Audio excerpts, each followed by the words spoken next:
DNC Tamil நேயர்களுக்கு வணக்கம். நான் ஆஷிகா குமார். இன்னைக்கு ஃபினான்ஷியல் சீரீஸில் தேர்தல் நேரங்களில் இன்வெஸ்டர்ஸ் கவனிக்க வேண்டிய முக்கியமான விஷயங்கள் என்ன, இதை பற்றி பேச MoneyMantri financial service founder S Gopi இணைந்திருக்கிறார். வணக்கம் சார். வணக்கம். எலெக்ஷன் டைமில் இன்வெஸ்டர்ஸ் எந்த அளவுக்கு கவனமாக இருக்கணும் சார்? ஜென்ரலாக இந்தியாவை பொறுத்த வரைக்கும் எலெக்ஷன் அப்படின்னா மக்களவை தேர்தல் அது நடக்கும்போது உங்களுக்கு எந்த அளவுக்கு அவங்க ஸ்ட்ராங்காக இருக்காங்கிறத இன்வெஸ்டர்ஸ் கண்டிப்பாக பார்ப்பாங்க.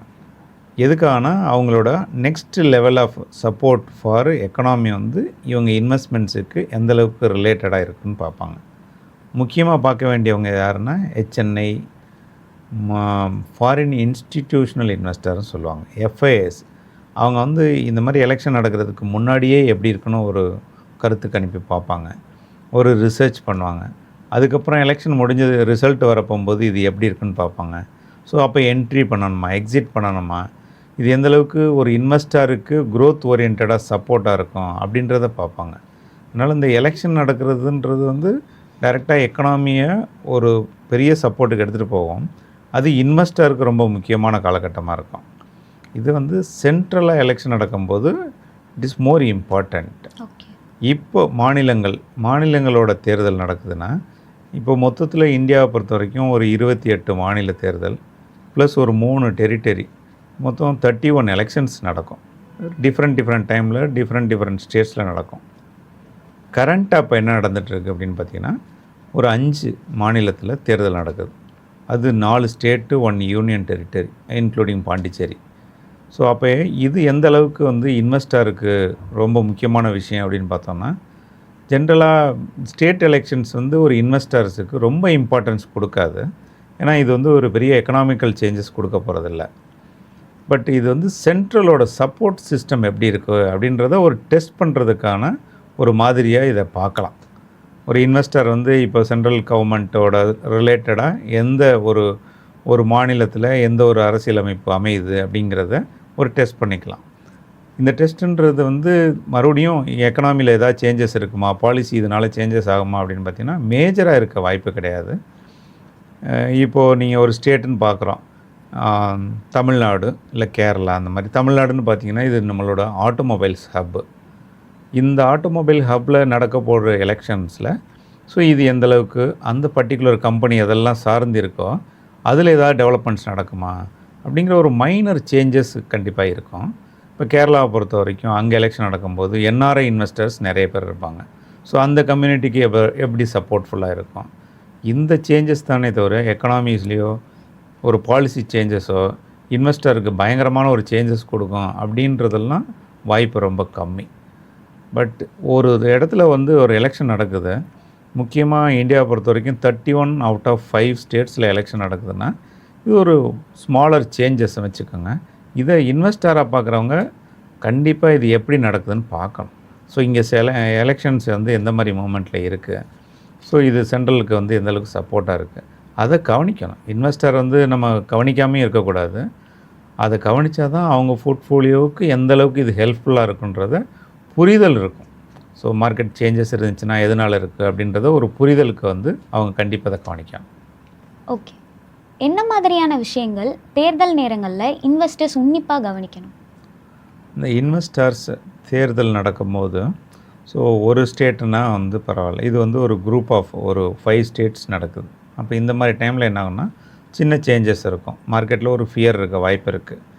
அந்த மாதிரி நேரத்தில் ஒரு இன்வெஸ்டர்ஸு இப்போ நம்ம இன்வெஸ்ட் பண்ண போகிற டைம் ஷார்ட் டேர்மாக இருக்கா இல்லை லாங் டேர்மில் போகணுமா, உங்களுக்கு எந்த அளவுக்கு ரிஸ்க் எடுத்து இன்வெஸ்ட் பண்ண முடியும், எல்லாத்தையுமே ஒரு தடவை பார்த்துக்கணும். ஏன்னா இந்த பர்டிகுலர் டைம் அப்படின்றது இன்வெஸ்டருக்கு எப்போல்லாம் அவங்களுக்கு ஃபண்டு இன்வெஸ்ட்மெண்ட் ஆப்பர்ச்சுனிட்டி இருக்கோ அப்போல்லாம் இன்வெஸ்ட் பண்ணுவாங்க.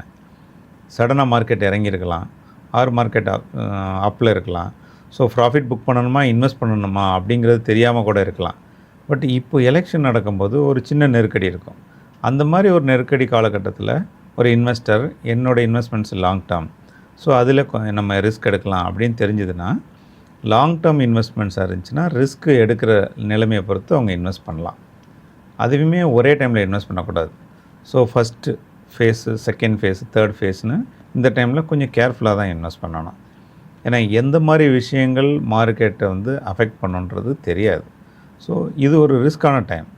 ஸோ அவுட் ஆஃப் 5 ஸ்டேட்ஸுன்றது வந்து ஒரு சின்ன ரிஃப்ளெக்ஷன் கண்டிப்பாக மார்க்கெட்லேயும் இருக்கும். அதனால் அவங்களோட இன்வெஸ்ட்மெண்ட்ஸ் டியூரேஷன் பார்த்து இன்வெஸ்ட் பண்ணணும். ப்ளஸ் டிபெண்டன்சி, அந்த ஸ்டேட் வந்து எந்த மாதிரி டிபெண்டன்சி, மேனுஃபேக்சரிங் நிறைய இருக்கா, ஸோ அப்போ மேனுஃபேக்சரிங் ரிலேட்டடாக அவங்க என்ன மாதிரி கம்பெனிஸ் வந்து அங்கே இருக்குது, அந்த கம்பெனி பர்டிகுலர் ஸ்டாக்ஸில் இன்வெஸ்ட் பண்ணுறவங்க இதெல்லாம் கண்டிப்பாக பார்த்து தான் இன்வெஸ்ட் பண்ணணும். ஜென்ரலாக மியூச்சுவல் ஃபண்ட்ஸு டெபாசிட் பண்ணுறவங்களுக்கு பெருசாக டைவர்சிஃபைட் ஆகிரும், அதனால் அஃபெக்ட் கம்மியாக இருக்கும். ஸ்டாக்ஸ் பர்டிகுலராக வாங்குறாங்கன்னா அந்த பர்டிகுலர் ஸ்டேட்ஸில் என்ன டெவலப்மெண்ட்ஸ் இருக்கா, என்ன கம்பெனிஸ் இருக்கோ அங்கே வந்து அமையக்கூடிய கவர்மெண்ட் சப்போர்ட்ஃபுல்லாக இருக்கா, ஸோ அப்போ வந்து நம்மளோட சேஞ்சஸ் எப்படி இருக்கும், பாசிட்டிவாக இருக்குமா நெகட்டிவாக இருக்குமா, அந்த அனலைஸ் கொஞ்சம் பண்ணிட்டு தான் இன்வெஸ்ட் பண்ணணும்.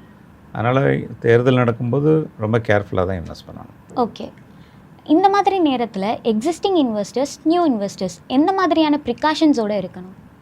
எக்ஸிஸ்டிங் இன்வெஸ்டர், நியூ இன்வெஸ்டர் வந்து அவங்களோட டியூரேஷன் பார்த்து இன்வெஸ்ட் பண்ணணும், அதான் பார்த்தோம் நம்ம.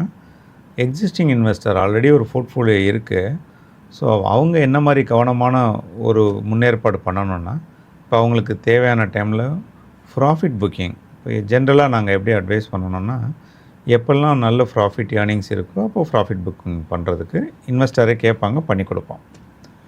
ஸோ ப்ராஃபிட் புக்கிங் எப்போ பண்ணணும், இந்த மாதிரி டயத்தில் பண்ணணுமா, இதுக்கு முன்னாடியே பண்ணணுமா, இதுக்கு அப்புறம் பண்ணணுமான்னு பார்த்தீங்கன்னா, எப்பயுமே ஒரு சுச்சுவேஷன் வரப்போகுதுன்னா அதுக்கப்புறம் ரிஸ்க் இருக்கலாம் அப்படிங்கிறது தான் உண்மை. அதுக்கு முன்னாடியே நம்ம என்ன பண்ணணும், கொஞ்சம் ப்ராஃபிட் பண்ணணும்.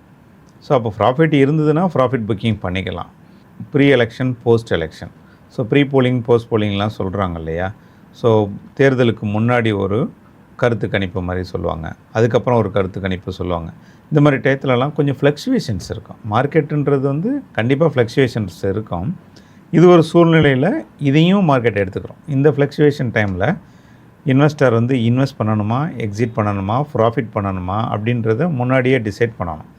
இப்போ அவங்களுக்கு ஒரு அட்வைசர் இருக்காங்கன்னா அவங்களுக்கு தேவையான பணம், இப்போ எஸ்டபிள்யூபி பண்ணுறாங்க, ப்ராஃபிட் புக்கிங் பண்ணுறாங்கன்னா இந்த சுச்சுவேஷனுக்கு முன்னாடியே தே வில் இன்டிமேட், சரி இப்போ வந்து ப்ராஃபிட் புக் பண்ணிக்கிறது பெட்டராக இருக்கும், இந்த மாதிரி டைமில் நம்ம லேட்டராக வந்து அதுக்கப்புறம் என்ன சுச்சுவேஷனோ அந்த டைமில் பார்க்கலாம், பட் ப்ரிகாஷனாக என்ன பண்ணணும், இது ஒரு சைடு அட்வைஸ் மட்டும் பண்ணுவாங்க.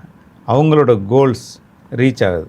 இப்போ வந்து நமக்கு ஒரு எஜுகேஷன் டைம், இப்போ இன்வெஸ்டர் வந்து என்னோடய பையனுக்காக நான் காலேஜ் ஃபீஸ் கட்டணும், எனக்கு பணம் வேணும்னு சொல்லியிருக்கும்போது இதை எதிர்பார்க்காமல் நம்ம வந்து வெயிட் பண்ணக்கூடாது. ஸோ அப்போ என்ன ஆகும், ப்ரிகாஷன்ஸாக என்ன அக்கேஷன்ஸ் நடக்க போகுது அப்படின்றத ஒரு அட்வைசர் பார்த்திங்கன்னா அவங்க கண்டிப்பாக சொல்லிடுவாங்க. ஸோ அனதர் 3 monthஸில் என்ன நடக்கும், 6 monthஸில் என்ன நடக்கும், உங்கள் போர்ட்ஃபோலியோ அந்த ரிஸ்க்கு லாஸ்ட் மினிட் வரைக்கும் எடுத்துகிட்டு போகக்கூடாது. ஸோ இயர்லியராக அதுக்கு தகுந்த மாதிரி சேஞ்சஸ் பண்ணிக்கணும். அவங்களோட கோல் மேப்பிங், ஸோ ஹை ரிஸ்கில் இருக்கா, லோ ரிஸ்கில் இருக்கா, மாட்ரேட்டாக இருக்கா, ஸோ அதெல்லாம் பார்த்து அவங்க ப்ரிகாஷன்ஸை இந்த ரிஸ்க் டைம் எப்படி இருக்கும் அப்படிங்கிறத பொறுத்து சேஞ்சஸ் பண்ணிக்கணும். அவங்களால டைரெக்டாக பண்ண முடியலன்னா ஒரு அட்வைசர் மூலமாக அந்த டைமில் கண்டிப்பாக அவங்க போர்ட்ஃபோலியோ ரிவ்யூ பண்ணிக்கிறது பெட்டராக இருக்கும். ஓகே, இந்த நேரத்தில் 60 வயசுக்கு மேலே இருக்கிறவங்க இன்வெஸ்ட் பண்ணலாமா? இந்த டைம் அப்படின்றது இப்போது டூரிங் இந்த எலெக்ஷன் டயத்துலலாம் என்ன பண்ணலான்னா, இப்போ வயசுன்றது வந்து முக்கியமான காரணமாக இருக்காது, அவங்க எந்தளவுக்கு ரிஸ்க் எடுக்கிறாங்க அப்படின்றத பொறுத்து தான். இப்போ யங் இன்வெஸ்டர்கிட்ட டூரேஷன் லாங் டேர்மாக இருந்துச்சுன்னா டெஃபினட்டாக நம்ம அவங்களுக்கு எது பெட்டர் போர்ட்ஃபோலியோ அதை அட்வைஸ் பண்ணிடலாம். இப்போ ஓல்டேஜ், இப்போ 60 and above இருக்காங்கன்னா அவங்க ரிஸ்க் எடுக்கிற தன்மை எப்படி இருக்குன்னு பார்க்கணும். அதனால் வந்து அவங்களுக்கு ஒரு முக்கியமான இன்வெஸ்ட்மெண்ட்ஸ் அது மட்டும்தான் இருக்குது அப்படின்னா ஹை ரிஸ்க்கு கொடுக்கக்கூடாது. ஸோ கொஞ்சம் வெயிட் பண்ணணும், ஆர் போர்ஷன் பை போர்ஷன் கொடுக்கணும், இல்லது மாடிஃபை பண்ணி கொடுக்கணும், இல்லை மல்டி அசெட்டாக கொடுக்கணும். ஒருத்தவங்க அந்த ஏஜ் குரூப்பை பார்க்கணும், ரிஸ்க் ப்ரொஃபைலை பார்க்கணும். அவங்களே வந்து வாலண்டரியாக வந்து கேட்பாங்க, இல்லை பரவாயில்ல மார்க்கெட் நல்லா இருக்குது, இப்போ கம்மியாக இருக்குது, நீங்கள் இன்வெஸ்ட் பண்ணலாம் அப்படின்னு சஜஸ்ட் பண்ணுறாங்கன்னு வச்சுக்கோங்க. அதை நம்ம அட்வைஸ் பண்ணணும். இந்த சுச்சுவேஷனில் நீங்கள் இன்வெஸ்ட் பண்ணலாம், உங்களுக்கு ரிஸ்க்கு எடுக்க முடியுமா அப்படின்னு கேட்டுட்டா அவங்க எடுக்கிறேன்னு சொல்லிட்டாங்கன்னா கண்டிப்பாக அட்வைஸ் பண்ணலாம். அதனால் இதில் வயது அப்படின்றது பிரச்சனை கிடையாது, ரிஸ்க் எடுக்கக்கூடிய தன்மை ப்ளஸ் அவங்களோட டியூரேஷன். 1 இயருக்காக இந்த ஃபண்டு இன்வெஸ்ட் பண்ணுறேன்னு சொன்னால் கண்டிப்பாக பண்ணக்கூடாது. ஒரு 2 years, 3 years, 5 years, அப்போ அந்த டியூரேஷன் லாங்கர் டேர்ம் இருந்துச்சுன்னா ஹை ரிஸ்க் எடுக்கலாம். ஒரே டைம்லேயும் எடுக்கக்கூடாது, பார்ட்டாக எடுக்கணும். ஸோ ஒரு சுச்சுவேஷன் வருதுன்னா அந்த அக்கேஷன் டைமில் போய் ஹை இன்வெஸ்ட்மெண்ட்ஸை பண்ணிடக்கூடாது. கொஞ்சம் ஸ்ட்ராங் ஹோல்டு உள்ள கம்பெனியாக பார்த்து பண்ணணும். ஸோ இதெல்லாம் தான் வந்து அந்த ஏஜ் குரூப்பில் அவங்க ஃபாலோ பண்ணணும். ஓகே, இந்த எலெக்ஷன் வரும்போது எந்த மாதிரியான செக்டார்ஸ் பெஸ்ட்டாக இருக்கும்? செக்டார் ஸ்பெசிஃபிக் அப்படின்றது பார்க்கவே முடியாது. அதுவும் மாநில தேர்தல் நடக்கும்போது எந்த ஒரு செக்டார்லேயும் ரொம்ப ஸ்பெசிஃபிக்காக இருக்க வாய்ப்பில்லை. முன்னாடி பார்த்தது மாதிரி தமிழ்நாடு வந்து ஆட்டோமொபைல் ஹப்ஸ், இங்கே எந்த மாதிரி ஆட்டோமொபைல் கம்பெனிஸ் இருக்குது, அதோட டெவலப்மெண்ட்ஸுக்கு எப்படி கவர்மெண்ட் சப்போர்ட் பண்ணுது, இங்கே எப்படி எம்ப்ளாய்மெண்ட் ஆப்பர்ச்சுனிட்டி இருக்குது, அது பார்க்கலாம். பட் ஒரு பர்டிகுலர் ஒரு ஏரியாவில் நடக்கிறது அப்படின்னா அது வந்து ஒரு டோட்டல் எக்கனாமியில் டெவலப்மெண்ட்ஸ் நடக்குமா அப்படின்னு அப்படி கணிக்கவே முடியாது. பட் அந்த மாதிரி எடுத்துக்கிறதும் வந்து ஒரு தவறான ஒரு கணிப்பாக போயிடும். அதனால் இன்வெஸ்டரை பொறுத்த வரைக்கும் அந்த பர்டிகுலர் டைமில் செக்டார்ஸுன்றதை ரொம்ப கவனமாக பார்க்காம சில டைமில் இன்ஃப்ராஸ்ட்ரக்சர் சூட்டப் ஆகும். ஒரு 4-5 ஸ்டேட்ஸில் வந்து நிறைய இன்ஃப்ராஸ்ட்ரக்சர் ப்ராஜெக்ட் இருந்ததுன்னா அது பெண்டிங்கில் இருக்குது, திருப்பி வந்து சூட்டப் ஆகும். அப்படின்னா அது ரிலேட்டடாக என்ன கம்பெனிஸ் இருக்குது, அவங்களுக்கெல்லாம் எப்படி இருக்கும், ஸோ இது க்ரோத்தாக இருக்குமா அப்படின்லாம் பார்க்க முடியும். பட்டு ஸ்டேட் எலெக்ஷனை வச்சு அதை ரொம்ப கணிக்க முடியாது. ஸோ அது வந்து அந்தளவுக்கு ஒரு இன்வெஸ்டருக்கு சப்போர்ட்ஃபுல்லாக இருக்காது. பட் எனிவே ஒரு எலெக்ஷன் டைமில் வந்து இந்த மாதிரி டைமில் ஒரு இன்வெஸ்டர் இன்வெஸ்ட் பண்ணும்போது அவங்களோட இன்வெஸ்ட்மெண்ட்ஸு எந்தளவுக்கு ரிஸ்க் எடுக்கலாங்கிறத ரொம்ப கவனமாக பார்த்து இன்வெஸ்ட் பண்ணுறது தான் இன்வெஸ்டரை பொறுத்த வரைக்கும் ரொம்ப நல்லதாக இருக்கும். ஓகே, தேர்தல் நேரங்களில் இன்வெஸ்டர்ஸ் எந்த அளவுக்கு கவனமாக இருக்கணுன்றதை பற்றி தெளிவாக சொன்னீங்க. நன்றி சார். நன்றி. இந்த மாதிரி இன்ஃபர்மேஷன்ஸ் தெரிஞ்சுக்க எங்களுடைய யூடியூப், இன்ஸ்டாகிராம், ஃபேஸ்புக் போன்ற சோஷியல் மீடியா பிளாட்ஃபார்ம்ஸ்லையும் எங்களுடைய இணையமான tnctamil.comலையும் இணைந்திருங்கள். நான் ஆஷிகா குமார்.